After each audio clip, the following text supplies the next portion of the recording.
आपण हे पाहू शकतो मुरगुड ते निढोरी म्हणजे बाळूमामाला जाणारा रोड, ह्या रोडवरतीच हा ऊस आहे. तर या ऊसाला पाणी साचतं चांगलं 5 फूट ते 10 फूट ऊस जेवढा बुडेल एवढं पाणी साचतं. एवढं पाणी साचून देखील हा ऊस इतका जबरदस्त आपल्याला इथं आता बघायला मिळतोय.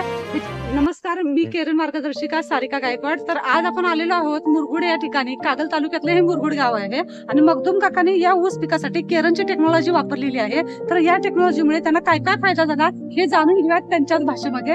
धन्यवाद. नमस्कार काका. नमस्कार. तुमचं नाव आणि गाव सांगा. किरण भैरू मखदूम, राहणार मुरगुड, तालुका कागल, जिल्हा कोल्हापूर. माझ्या या रानात कधी ऊस एवढा उंचीला येत नव्हता आणि जाडीला पण येत नव्हता. या केरनची टेक्नॉलॉजी वापरल्यावर मला ऊसाचा फरक जाणवला आणि ऊस माझा चांगला आलेला आहे. या ऊसात पाणी साठत होतं. ऊसात याचं नदीचं पाणी येत होतं, महापूर येत होता. केवढं पाणी साठतंय तरी? ऊसा एवढं पाणी साठतं. ऊसा एवढं पाणी म्हणजे अगदी एवढं साठत होतं. पेऱ्याची संख्या मोजून दाखवा जराशी आम्हाला.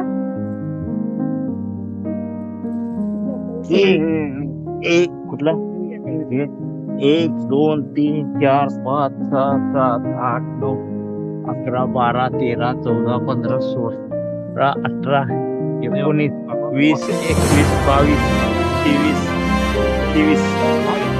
किती दिवसाचा ऊस आहे हा? 12 महिने. 12 महिने झालेला म्हणजे जिथं ऊस येणारच नव्हता, येतच नाही त्या ठिकाणी हा तुमचा ऊस आलेला आहे. आणि पाणी भरपूर होतं आणि एवढा ऊस उंची झाला की तुम्हाला भर पण देता आलेली नाही आणि भांगलणीला पण आला. म्हणजे तुम्ही समाधान आहे? समाधान. सगळं मार्गदर्शन तुम्हाला मॅडमने केलेलं आहे. सारिका हिने केलेला आहे आम्हाला मार्गदर्शन. अच्छा. आणि फुटवा पण चांगला आहे. फुटवा पण चांगला आहे. पेरेची साईज वीट घालून दाखवा. बघतोय आपण.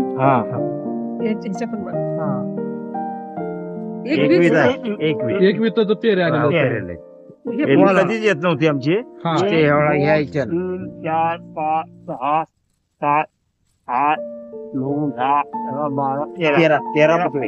एका ह्याच्यात 13 फुट. आता हे आहे ते टोटल आपण रस्त्याकडेच करतोय. आज जाता येत नाही.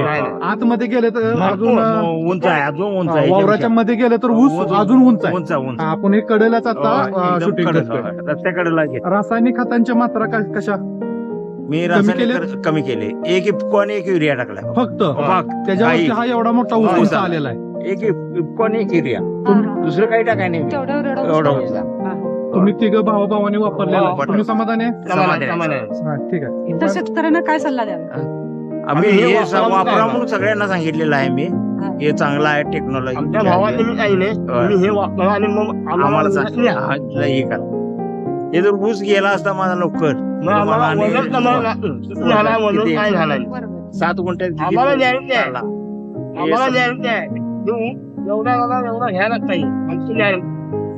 त्याच्यामध्ये पहिला ऊस किती आवरेज तरी पडत होतो? किती 3-4 म्हणजे जास्त नाही झाले. 7 गुंठे लय झाला. आता किती जाईल? 9-10 टन तर मला होईल. असं 2 टन आता जाईल. की तुम्हाला आता हे पीक बघून संपूर्ण मार्गदर्शन केरन मार्गदर्शिका सारिका गायकवाड यांनी केलेलं आहे. आपण हे पाहू शकतो मुरगुड ते निढोरी म्हणजे बाळूमामाला जाणारा रोड, ह्या रोडवरतीच हा ऊस आहे. तर या ऊसाला पाणी साचतं चांगलं 5 फूट ते 10 फूट ऊस जेवढा बुडेल एवढं पाणी साचतं. एवढं पाणी साचून देखील हा ऊस इतका जबरदस्त आपल्याला इथं आता बघायला मिळतोय. त्याची पेऱ्याची लांबी आपण बघू शकतो जबरदस्त आलेली. जाडी एकदम खतरनाक दिसते ऊसाची आणि 14-15 फुटवे एका थोंबातून आलेले आहेत. इतका जबरदस्त ऊस आहे आपल्याला बघायला. तर केरनची टेक्नॉलॉजी ज्यांना घ्यायची असेल त्यांनी नक्की संपर्क करू शकता. धन्यवाद.